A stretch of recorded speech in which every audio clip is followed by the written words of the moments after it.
आज भी बहुत से लोग कंप्यूटर से डरते हैं, लेकिन ये वीडियो देखने के बाद उनका डर हमेशा के लिए खत्म होने वाला है। कल मेरे एक दोस्त का इंटरव्यू था और सब कुछ सही चल रहा था, लेकिन जैसे ही एचआर ने कहा कंप्यूटर ऑन करके क्रोम खोलो, मेरा दोस्त घबरा गया क्योंकि उससे कंप्यूटर की बेसिक जानकारी भी बिल्कुल नहीं थी। और सच बताऊं तो आज भी हजारों लोग ऐसे हैं जिनको कंप्यूटर की बेसिक नॉलेज बिल्कुल भी नहीं, इसीलिए ऑफिस जॉब में वो हमेशा पीछे रह जाते। लेकिन आज की इस क्लास के बाद अगर आपने कभी भी कंप्यूटर को हाथ भी नहीं लगाया है, तब भी आप कंप्यूटर ऑन करना, कंप्यूटर डेस्कटॉप को समझना, माउस चलाना, इंटरनेट कनेक्ट करना, इसी के साथ और भी बेसिक विंडोज का यूज करना सीख जाएंगे।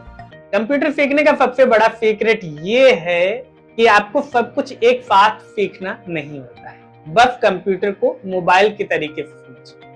आप सभी लोग मोबाइल बहुत अच्छे से चला लेते हैं, तो बिल्कुल मोबाइल के तरीके से आप अपने इस कंप्यूटर को समझिए। जैसे मोबाइल में ऐप्स होते हैं अलग अलग काम करने के लिए, उसी तरीके से कंप्यूटर में जो होते हैं उन्हें प्रोग्राम कहा जाता है और वो भी अलग अलग काम करने के लिए बनाए जाते हैं। जैसे आपके मोबाइल का होम स्क्रीन होता है, उसी तरीके से आपके कंप्यूटर पे डेस्कटॉप स्क्रीन। बस ये कनेक्शन अगर आप समझ ले गए मोबाइल और कंप्यूटर का, तो कंप्यूटर सीखना बहुत ही सरल हो जाएगा, बहुत ही आसान हो जाएगा। तो सबसे पहले बात करते हैं कंप्यूटर पार्ट। तो ये यूपीएस होता है। मान लो आप ऑफिस में सैलरी रिपोर्ट बना रहे और अचानक बिजली चली गई, और अगर आपके कंप्यूटर पे यूपीएस नहीं लगा हुआ है तो आपका पूरा काम बंद हो जाएगा, और काम सेव नहीं किया होगा तो आपकी सारी मेहनत भी बेकार जाएगी। तो वही काम आता है हमारा ये यूपीएस। यूपीएस क्या करता है, कुछ देर के लिए हमें पावर बैकअप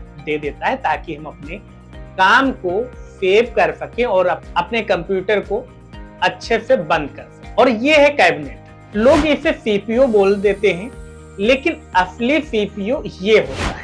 और ये आपके कैबिनेट के अंदर एक मदरबोर्ड लगा होता है और ये मदरबोर्ड पे सीपीयू लगाया जाता है। इसे सेंट्रल प्रोसेसिंग यूनिट कहा जाता है। और इसी कैबिनेट के अंदर आपके रैम, हार्ड डिस्क और मदरबोर्ड जैसे अनेक पार्ट लगे होते हैं, और इन सभी को मिलकर आपका कंप्यूटर तैयार होता है। अब बात करते हैं मॉनिटर की। मॉनिटर यानी आपके कंप्यूटर की स्क्रीन, जहां पर आप अपने कंप्यूटर में क्या चल रहा है, क्या कर रहे हैं, ये सारा कुछ आप देख पाते हैं। और ये है हमारा कीबोर्ड, जिससे आप जो भी यहाँ पे टाइपिंग वगैरह करते हैं, जो भी आप कमांड देते हैं, उसके लिए आप कीबोर्ड का यूज करते हैं। और ये है हमारा माउस, जो हमें अपने कंप्यूटर को कंट्रोल करने के लिए मदद करता है।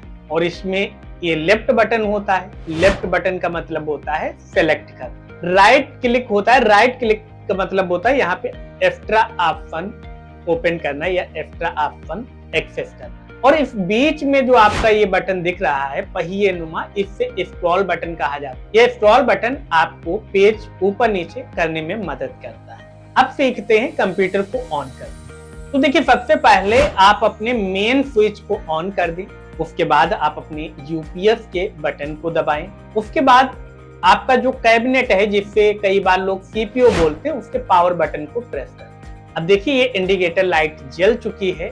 इसका मतलब आपका कंप्यूटर स्टार्ट हो रहा है, और कुछ सेकंड का यहाँ पे वेट करना है और आपका विंडोज खुल जाएगा। और कंप्यूटर ऑन होते ही जो ये पहली बड़ी सी स्क्रीन आपको दिख रही है, इसे ही डेस्कटॉप स्क्रीन कहते हैं। और यही वो रणभूमि होती है जहां पर आप अपने सभी काम को पूरे करते हैं। और यही डेस्कटॉप स्क्रीन पर आप देख रहे होंगे, ये कुछ आइकन दिख रहे हैं, जिसमें प्रोग्राम के आइकन, फाइल्स के आइकन और फोल्डर के आइकन भी आपको देखने को मिलते हैं। अगर आप रोज एक्सेल का यूज करते हैं या फिर आप वर्ड का यूज करते हैं, उसे आपको बार बार खोलना रहता है, तो उसे आप डेस्कटॉप पे रख सकते हैं। या फिर अगर आप कोई फाइल है, फोल्डर है, जिसे आप डेली यूज करते हैं, तो उसे आप यहाँ पे डेस्कटॉप पे रख सकते हैं। इससे क्या होता है, आप सिंपल उस पर क्लिक करके ओपन कर सकते हैं और आपका टाइम भी बच जाता है। और ये जो नीचे आप देख रहे हैं एक लंबी पट्टी, इसे टास्क बार कहा जाता है। और अगर आपका विंडोज 7 है तो यहाँ पे लेफ्ट साइड में आपको स्टार्ट बटन दिख रहा होगा। अगर आपका विंडोज 10 या 11 है तो आपके टास्क बार के सेंटर में एक स्टार्ट बटन दिख रहा होगा, इसे स्टार्ट बटन कहा जाता है। इस पे क्लिक करते ही आपके सामने स्टार्ट मेनू खुल जाता है और यहाँ से आप किसी भी ऐप पे क्लिक करके उस ऐप को आप ओपन कर सकते हैं।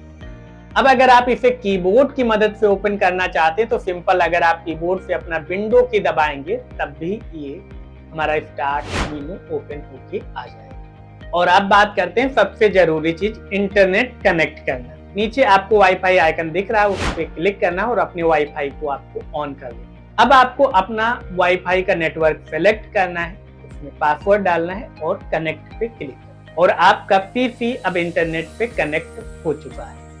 यहीं से आप अपने कंप्यूटर के वॉल्यूम को यहाँ से आप घटा सकते हैं, यहाँ से आप बढ़ा सकते हैं। इसी तरीके से यहाँ से आप अपने कंप्यूटर स्क्रीन की जो ब्राइटनेस है उसे कम या ज्यादा कर सकते हैं। यहाँ से ही आप अपने ब्लूटूथ को ऑन कर सकते हैं, ऑफ कर सकते हैं, और यहाँ से अपने किसी भी ब्लूटूथ डिवाइस को आप कनेक्ट कर सकते हैं। तो अब कमेंट में बताओ कि आप डेस्कटॉप क्या होता है, टास्क बार कहाँ पे होता है, और कंप्यूटर ऑन करने वाले बटन को क्या कहा जाता है। और अगर आप चाहते हैं कि मैं अगले वीडियो में आपको प्रोग्राम कैसे ओपन करना है, फोल्डर कैसे बनाना है, फाइल किस तरीके से सेव करना है, ये भी सिखाऊं, इस वीडियो को उस दोस्त को अवश्य भेजो जो कंप्यूटर से आज भी डरता रहता है।